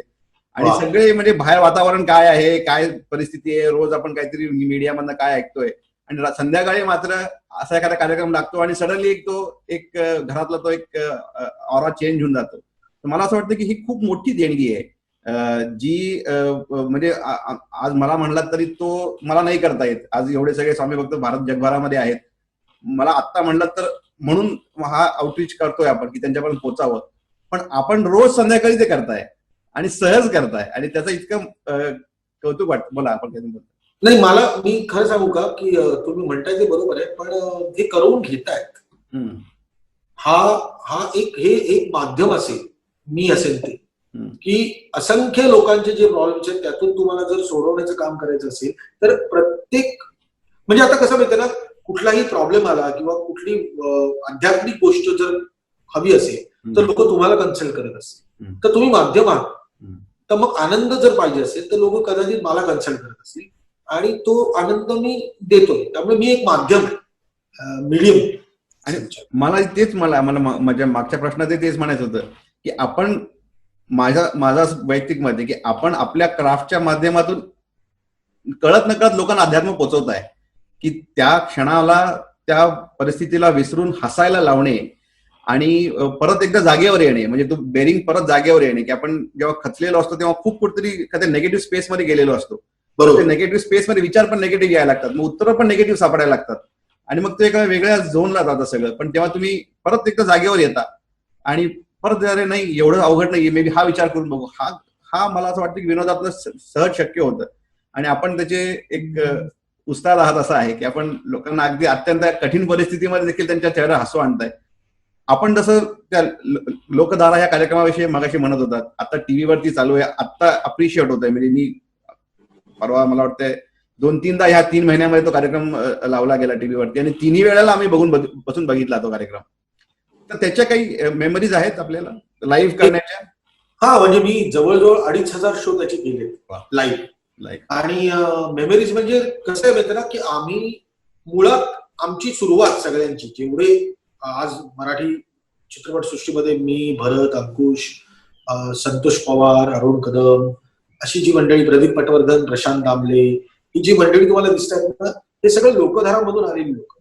त्यामुळे आम्हाला एक व्यासपीठ देण्याचे काम हे लोकधाराने केले, आम्हाला प्रेक्षक देण्याचं काम लोकधाराने केलं आणि काय लोकांना आवडू शकतं याचं ज्ञान देण्याचं काम पण लोकधाराने. त्यामुळे मला किती प्रेक्षक नजरेसमोर आहेत ना, तर भीती वाटत नाही. तुम्ही 1,00,000 लोक ठेवा तरी मी परफॉर्म करीन आणि तुम्ही 2 लोक ठेवा तरी मी परफॉर्म करेन. अरे 2च आहेत, आता यांच्यासमोर मी कसं करू असं मला कधीच वाटत नाही, कारण प्रेक्षक बघण्याची दृष्टीच बदलली लोकधारा. माझं स्वतःचं मत आहे की लोकधारानी आम्हाला एक्झॅक्टली संगोपन केलं आमचं. म्हणजे आपण म्हणतो ना की लहानपणी तुमच्यावर काय तुमची मुळाक्षरं असतात की गिरवली जातात, मग तुम्ही काय आई काय शिकलात त्याच्यानंतर मग तुम्ही किती लिहिता त्या सगळ्या शब्दांचा उपयोग होतो, त्या अक्षरांचा उपयोग होतो. ते अक्षरं गिरवण्याचं काम आमच्या लोकधाराने केलं आणि आनंद आहे की लोकधाराचे आम्ही फाइंड आउट आणि आजही युट्यूबवर लोक बघतात महाराष्ट्राची लोकधारा. त्यावेळी लोकांना खूप आनंद मिळतो. या लॉकडाऊन नंतर मी काही गोष्टी ज्या ठरवल्या, जसं आता माझा कम्प्लीट करायचा आहे, किंवा मी माझ्या आजोबांचा एक कार्यक्रम करतो. म्हणजे तुम्ही जे बघितलं पुण्याची लावणी, हा एक भाग होता त्यातला. असे असंख्य काही गोष्टी आजोबांचे संचित आहे आणि जे लोकांसमोर आलं नाही किंवा मीही केलं नाही कारण मला तेवढा वेळही नव्हता. पण मग कधीतरी असा विचार करतो मी की मग पुढच्या पिढीने कधी लक्षात यायचं त्यांच्या की काय आपली एक्झॅक्टली लोक परंपरा आहे किंवा कोण होते शाहीर साबळे हे माहिती नाहीये लोकांना. आज पुढच्या पिढीपर्यंत, तुमच्या मुलांपर्यंत जर मी या माध्यमातून पोहोचू शकलो तर आनंदच आहे. त्यामुळे मी आणि संतोष पवार हा एक बाबांच्या मुक्तनाट्यावरचा किंवा त्यांची जी ही छोटी छोटी प्रहसनं होती या सगळ्यांचा एक कोलाज घेऊन आता लॉकडाऊन संपल्यानंतर जेव्हा रंगमंच परत आम्हाला उपलब्ध होईल त्यावेळेस करण्याचा मानस आहे आणि खूप कमी लोकांमध्ये हा कार्यक्रम असेल, त्यामुळे तो कुठेही होऊ शकतो. म्हणजे त्याला फक्त मुंबईतच होणार आणि इकडेच होणार असं नाही, तो कुठेही होऊ शकतो, कुठल्याही प्रांगणात. माझं स्वतःचं मत आहे की वेगवेगळ्या शाळा, कॉलेज इथपर्यंत पोहोचायला पाहिजे किंवा वेगवेगळ्या संघटनांपर्यंत पोहोचायला पाहिजे, जेणेकरून आपली लोकपरंपरा आणि काही लोक जी आपली आहेत ती लोकांपर्यंत पोहोचते. एक मुद्दा आपल्याला अजून मी विचारेन, फार खूप मला आवडला तो विषय आपण मगाशी म्हणाला तो की आपण एवढ्या सगळ्या कामांच्या मधनं, म्हणजे आपण चित्रपटही केले, आपण मला वाटतं रंगमंचावरही काम केलेलं आहे, आपण टीव्हीवरती पण काम केलेलं आहे, आपण गुजराती देखील केलेलं आहे, आपण हिंदी देखील केलेलं आहे. या सगळ्यामधनं आपण जेव्हा प्रवास करतो तेव्हा काही एक विशेष असं काही मनामध्ये धोरण असतं की अरे आपण सगळ्यामधनं एक पॉइंट मांडत राहू असं काही असतं? माझं स्वतःचं मत आहे का, आता ज्याच्यात सक्सेस आणि अनसक्सेस या दोन गोष्टी पण आहेत. मी जेव्हा आपण या 3 महिन्यामध्ये मी माझा जेव्हा विचार केला, हा करेक्ट टाइम आहे प्रत्येकाला आपल्या आयुष्याकडे बघण्याचा. आता हा किती लोकांनी या 3 महिन्यात केला असेल मला माहिती नाही, पण मी मात्र या 3 महिन्यामध्ये बराचसा असा विचार केला की माझ्या ज्या कलाकृती आहेत त्यातली ही कलाकृती आवडली लोकांना, ही जास्त आवडली, ही जरा कमी आवडली, असे तो परत तेच आहे ईसीजी सारखा त्या कलाकृतींचा ग्राफ असेल. पण मी खरं सांगू कसं, जेव्हा जेव्हा मी माझ्या मनाला वाटेल चांगलं याचा विचार करून जेव्हा काम केलं ना, तेव्हा ते लोकांना जास्त आवडेल. कारण मी माझ्यातला जो प्रेक्षक आहे त्याला आनंद देण्याचा प्रयत्न करतो. मी जेव्हा फॉर्म्युला करण्याचा प्रयत्न करतो ना, की अच्छा हे सर बघतायत का, यांना हे आवडतं का, मग हे पण टाकूया, मग तो जो एक भाग आहे बायकांचा त्यांना तो आवडता, मग तो पण टाकूया, असा जेव्हा मी विचार करतो ना, कॅल्क्युलेटेड आम्ही जेव्हा काम करतो ना मी, तेव्हा घोळ होतो. त्यामुळे कॅल्क्युलेशन्स नसावे, जे वाटतं ते मनापासून असावं. आता हे सगळ्या क्षेत्रामध्ये मी माझ्याबद्दल नाही बोलतो, हे आज आपली वेबिनार बघणाऱ्या प्रत्येक माणसात कुठल्याही क्षेत्रात असू दे, त्यांनी त्याच्या मनाला आनंद वाटेल म्हणून काम करावं. ऍब्सोल्युटली. त्यांनी लोकांसाठी काम करू नये की त्यांना बरं वाटावं, याला आनंद व्हावा, याला ईर्ष्या व्हावी माझी म्हणून मी काम करतो. तर नाही, मला रात्री झोप लागते आणि मला गाढ झोप लागते, कारण मगाशीच सांगितल्याबरोबर मी समाधान, मी संतुष्ट नाही, कारण मला रोज सकाळी जाग आल्यानंतर असं वाटत राहतं आपलं काय होणार पुढे, हे लॉकडाऊन संपल्यानंतर आपल्याला काम चांगलं मिळणार का, आणि आपलं काम लोकांपर्यंत पोहोचणार का, असे विचार येतात. पण मला रात्री छान झोप लागते. लोकांनी हा विचार करायला पाहिजे की रात्री छान झोप लागेल असं काम करावं दिवसभरात. आणि आपण म्हणला तसं तो संतोषाचा भाव असतो, हाच क्रियावान ठेवतो आपल्याला. म्हणजे एका ठिकाणी मला वाटतं उपनिषदात म्हणलंय की भूक लागली नसती माणसाला तर मानवाने सकाळी उठून काहीच केलं नसतं. म्हणजे आपल्याला भूक लागते, तहान लागते, म्हणून आपण क्रियावान व्हायला लागतो आणि त्यातून मग पुढे हे जातात. शेवटचा एक आपल्याला एक विचारतो की आता समजा आपण जसं म्हणणार की आपण लॉकडाऊन मधनं एक आत्मचिंतन करून बाहेर येत आहे, की आपण बराचसा त्याच्यामध्ये विचार केला, आपण इतक्या मागच्या सगळ्या कालखंडाच्या अनुभवातनं काही संचित केलं असेल त्याचा विचार केला असेल, भक्तीतनं जे आलं त्याचा विचार केला असेल, या सगळ्यांना घेऊन आता भविष्यामध्ये काही करण्याचे आता एक प्रकल्प आपण सांगितला, पण असा काही आहे की जो एक युनिक राहील असा काही विचार आहे? मी फ्रँकली सांगू का, मला प्रत्येक जण आजही विचारतं की स्वामींवर एखादी फिल्म कर. मला मनापासून वाटते, पण मी तुम्हाला अगदी फ्रँकली सांगू सर, मी नाही करू शकत. की करून घेण्याचं काम असू शकतं. पण एक मात्र खरं, जो एक्झॅक्टली विचार आहे स्वामींचा तो पोचवण्यासाठी मी नक्की उत्साही आहे आणि उत्सुक आहे. ते कसं जमेल, कशी लोक उभी राहतील माझ्या पाठीमागे, आणि ते कसं, कारण मला ना ती सरळ साधी फिल्म दिसत नाही. मला म्हणजे आता स्वामींच्याच या फिल्म्स बघतो आपण, तेव्हा स्वामी दिसत राहतात. माझं स्वतःचं मत आहे की अख्ख्या फिल्म मध्ये स्वामी दिसता कामा नये, आणि तरी स्वामींचं अस्तित्व असायला पाहिजे. कारण काय होतंय माहिती ना, जेव्हा जेव्हा तुम्ही स्वामी दाखवता असं मला वाटतं, तेव्हा तेव्हा लोकांपर्यंत तुम्ही असा विचार मांडता की यांच्याकडे बघितलं ना तर सगळं तुम्हाला मिळणार. तसं नाहीये. मला फिल्म करायचे ज्याचा अंडरलाईन वाक्य असेल, भिवू नकोस मी तुझ्या पाठीशी, तुला काम करायचंय मी तुझ्या पाठीशी असलेली व्यक्ती तुम्हाला दिसत नाही, त्यामुळे ती त्याच पद्धतीने पाठीशी असलेली व्यक्ती अशी फिल्म मला करायची, लोकांच्या अनुभवावर फिल्म करायची, जे डे टू डे लाईफ मध्ये लोकांना वाटत असेल त्याच्याबद्दलचं भाष्य करणारी फिल्म करायची. आणि माझी परमेश्वराकडे किंवा स्वामींकडे एकच प्रार्थना आहे की ती फिल्म माझ्याकडून करून घ्यावी. हे एक प्रोजेक्ट मला मनापासून करावं असं वाटतं. बाकी तर आमचे ज्या गोष्टी ज्या रेग्युलर ज्या आहेत, त्या मी आता फिल्म करतो आहे मराठी, ती लोकांपर्यंत पोहोचेल. मला सिरियल करायची, मला परत तेच आहे की सिरियल मला स्वामींवर करायची वाटत नाही. याचा अर्थ चॅनलवाले काय म्हणणार, आम्हाला स्वामी दिसायला पाहिजे. कारण आपल्याकडे कसं म्हणते ना, मूर्ती पूजा ही अत्यंत योग्य आराधना असं वाटतं लोकांना. तो जो एक शॅडो आहे आणि तो जो एक ऑरा आहे प्रत्येक माणसाच्या, आता मी तुम्हाला बघतोय ना तर तुमच्या पाठीमागे पण मला एक ऑरा दिसतो मला, ते एक ऑरा प्रत्येक माणसाच्या, आज आपण इथे असंख्य लोक बघतोय त्यांच्या आजूबाजूला तो ऑरा आहे, तो ऑरा दिसत नसला तरी तो आहे, हे लोकांना सांगणारी फिल्म मला करायची. सो होईल, स्वामींची इच्छा असेल तर. जरूर.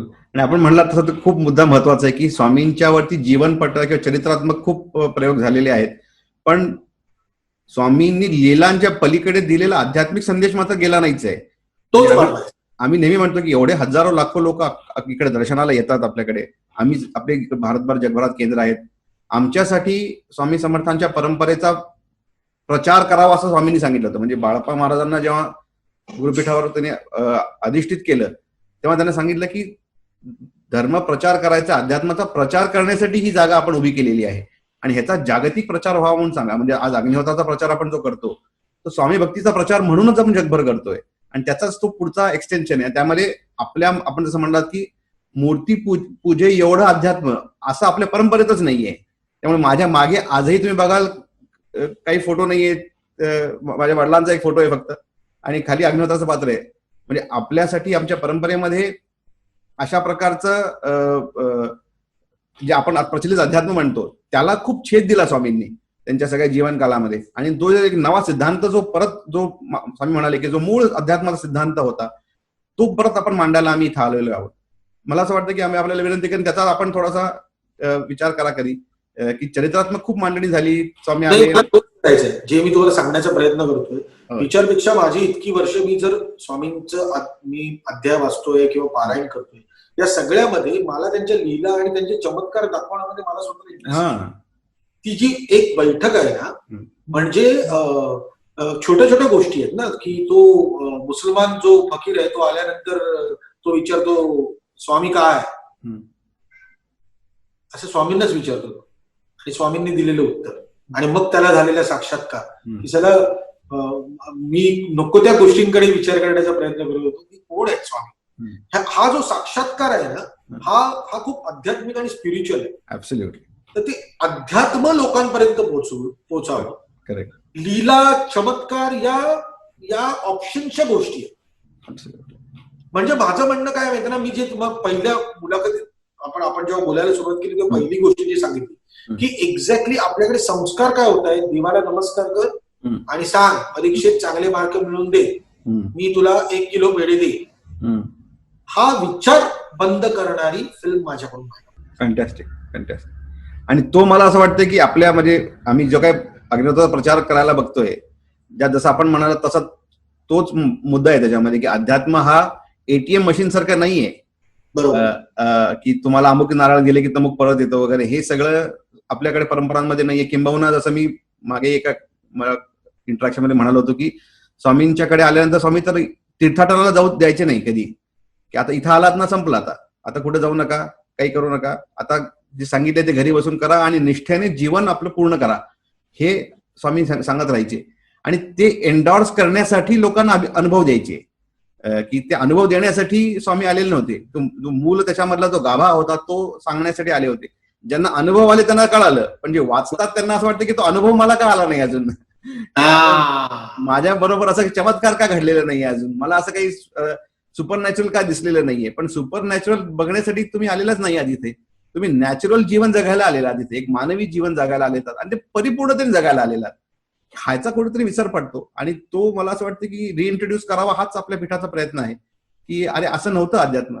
समजा जसं मी आता म्हणालो की सरांच्या माध्यमातून तुम्ही हसताना तो अध्यात्म आहे, तो स्वामींना अपेक्षित आध्यात्मिक अनुभव आहे. की अरे एवढ्या गंभीर परिस्थितीमध्ये देखील तुम्ही चेहऱ्यावरती हसू आहे तुमच्या. म्हणजे महाराजांचं एक वाक्य आहे की कसं असावं, आतमधनं किती जरी क्लेश असला तरी असं म्हणायचे की तुम्ही उपास म्हणाला की उपास कसा करा, की स्वच्छ आंघोळ करा, छान भांग पाडा आणि तोंडात सुपारी ठेवा, लोकांना वाटलं पाहिजे की पोट भरून जेवून आलाय आता म्हणून. लोकांना दाखवण्यासाठी तुमचे इमोशन्स नसावेत, ते आतमध्ये तुमच्या असावेत आणि तुमचा इनर बेरिंग खूप स्ट्रॉंग असावा, असा तो एक अध्यात्माची बैठक आपल्या अक्कलकोटची आहे. तर ते तुम्ही, मला असं वाटतं की तुमच्या सगळ्या आत्ताच्या सगळ्या कथनामध्ये जगून दाखवताय असं लोकांसमोर दिसतंय. आणि ते दाखवावं अशी या सगळ्या चर्चेचा म्हणजे त्याचा पार्श्वभूमीच ती आहे की लोक जे खूप मोठे होतात, लोकांना असं वाटतं की अरे किती ग्लॅमरस लाईफ असेल त्यांचं, किती आनंदात मजेत आता बसून असतील, लॉकडाऊन मध्ये आम्ही त्रस्त आहोत पण ते मजेत असतील, असं नसतं. सगळेच त्या इमोशन मधून जात असतात. पण कुठंतरी एक जीवनामध्ये स्थिरता असते, एक अँकर असतो, तो आपल्याला जागेवर आणतो परत परत. आणि ते अक्कलकोटचं, स्वामींचं, अध्यात्माचं, अग्निहोत्राचा संदेश आहे असं लोकांपर्यंत पोहोचवायचं होतं. आणि ते आपल्या माध्यमातून पोचवावं अशी माझी अपेक्षा होती. आम्ही भाषणं देतच राहतो, आम्ही खूप कार्यक्रम घेत राहतो, पण मला असं वाटलं की या काळामध्ये आपल्याकडून ते यावं. कारण आम्ही सांगणे आणि एखाद्याने जगून दाखवणे ह्याच्यात खूप फरक पडतो. आणि आपण खूप सुंदर सांगितलं आतापर्यंत, जितकं काही सांगितलं ते मला असं वाटतं की जो कोण त्याच्यानंतर बघतील हा कार्यक्रम, त्यांना नक्कीच एक उमेद वाटेल जीवनामध्ये की अरे, जसं शिंदे सरांना वाटलं तसं माझ्या जीवनामध्ये मी ग्राफ बघतोय वर खाली होताना, पण जसं त्यांनी एक स्थिरता ठेवली तसं मी जर ठेवलं तर मलाही जीवन परिपूर्ण झाल्याचा भाव मिळेल. आणि भक्तीचा, श्रद्धेचा, अध्यात्माचा तो जो एक पाया रचला आहे त्याच्यावरती आपलंही जीवन उभं राहावं अशी ती एक भूमिका घेऊनच हा कार्यक्रम आपण रचला होता. आणि त्याच्यामध्ये मला असं वाटलं की आत्ताच्या कार्यक्रमामध्ये अनेक आपण असे विचार मांडले जे खूप महत्वाचे आहेत आत्ताच्या काळात. आणि नुसतं आत्ताच्या काळातच असं नाही, येणाऱ्या काळामध्ये देखील ते ऐकत राहावेत, लोकांनी ग्रहण करत राहावे. आपल्याला मी शेवटच विचार की शेवटचा काही एक पार्टिंग संदेश द्याल लोकांना काही? नाही, मला तुम्ही सांगितलेली ती गोष्ट मला खूप, ती लाईन खूप आवडली आणि ती मला स्वतःला असं वाटलं की स्वामींचं मंदिर हे एटीएम नाही, स्वामींचं मंदिर हे खरंच फिक्स्ड डिपॉझिट ठेवण्याचं साधन आहे. त्यामुळे तुम्ही तुमच्या आयुष्याचं जे फिक्स्ड डिपॉझिट आहे ते स्वामींच्या पायी ठेवा. स्वामींकडे एटीएम म्हणून बघू नका की तुम्ही कार्ड स्वाईप कराल, पिन नंबर टाकाल आणि स्वामी एक एक एक गोष्ट देतात. आणि एक तुमचे अग्निहोत्राचं जे एक काम सुरू आहे त्या प्रसारामध्ये माझी कुठेही तुम्हाला मदत लागेल. खरं तर मी कोण मदत करणार, पण तुम्हाला स्वतःला असं वाटलं की केदार शिंदे येऊन काही गोष्टी बोलू शकतात, त्याच्याने खूप काही होऊ शकतं, तर कधीही हाक मारा. कारण माझं स्वतःचं मत काय माहिती ना की मी नेहमी विचार करतो आजूबाजूला की तुमचा माझा संपर्क नाहीये, तुम्ही कोण मला माहिती नव्हतं. कदाचित मी कोण हे तुम्हाला फक्त चित्रामध्ये दिसलं असेल किंवा माझ्या टीव्हीवरच्या कार्यक्रमात दिसलं असेल, पण आज ही जी भेट झाली ना ही कुठे ना कुठेतरी एक स्वामींनी ठरवलेली गोष्ट होती. तर मग स्वामी भक्त हे कनेक्ट होत राहतात एकमेकांशी आणि ते असे अचानक होतात, ते ठरवून नाही. त्यामुळे तुमच्या कामामध्ये माझी काहीही मदत लागली तर प्लीज तुमच्याकडे माझा नंबर आहे, तुम्ही माझ्याशी बोलू शकता. आणि मी लोकांना हेच सांगण्याचा प्रयत्न करेन की स्वामी तुम्हाला नतमस्तक होण्याचं स्थान देतात, तुम्हाला तुमची सुख दुःख मांडण्याचं एक स्थान देतात. तुम्ही तो दगडाला शेंदूर फासलेला देव नाही. त्यामुळे श्रद्धा ठेवा, अंधश्रद्धा ठेवा, एवढंच माझं. फार सुंदर सर, फार छान. आणि आपण खूप मोठा विचार मांडलात की आपण या कार्यामध्ये सम्मिलित आहात. आपल्या सगळ्या गुरुबंधूंनी एकत्र येऊनच हे काम मोठं करायचंय. कारण स्वामींची इच्छा आहे की जगभर शेवटच्या व्यक्तीपर्यंत संदेश पोहोचवा असं स्वामी म्हणाले होते. आणि गेल्या 70-75 वर्षांमध्ये आपण आजपर्यंत 60 ते 65 देशांमध्ये पोहोचू शकलोय. असंख्य लोक अग्निहोत्र करतायत आणि आपल्यासारखे प्रतिभावंत लोक जर बरोबर असतील तर हे काम फार सहज आणि मोठं करता येण्यासारखं आहे. तर आपण हा वेळ दिला त्याबद्दल खूप धन्यवाद. आणि त्याहीपेक्षा जास्त आपण जे विचार मांडलेत ते खूपच मौलिक आहेत असं मला वाटलं की हे सगळं मी कुठल्या तरी मी प्रवचन कधी देत नाही, पण भाषणात सांगितलं असतं. पण शेवटी ते काय वाटतं, कोणीतरी भाषण देणे आणि कोणीतरी माझ्या जीवनातला अनुभव सांगण्याचा जो फरक पडतो तो खूप मोठा फरक आहे. आणि आपल्यासारखे की जेव्हा एखाद्या कला क्षेत्रातले लोक मांडू शकतात त्यांची मांडणीची पद्धत असते ती लोकांना हृदयामध्ये खोलवर जाऊ शकते. त्यामुळे आपण ह्या विचारांच्या माध्यमातून लोकांनी प्रेरणा घ्यावी आणि जीवनामध्ये परिवर्तन विचारांचं करावं असं मी त्यांना एक आवाहन करीन. आणि हा वेळ दिल्याबद्दल, ही माहिती सांगितल्याबद्दल आणि कार्यामध्ये सम्मिलित झाल्याबद्दल आपले मी धन्यवाद देतो सर. थँक्यू. नमस्कार. स्वामी समर्थ.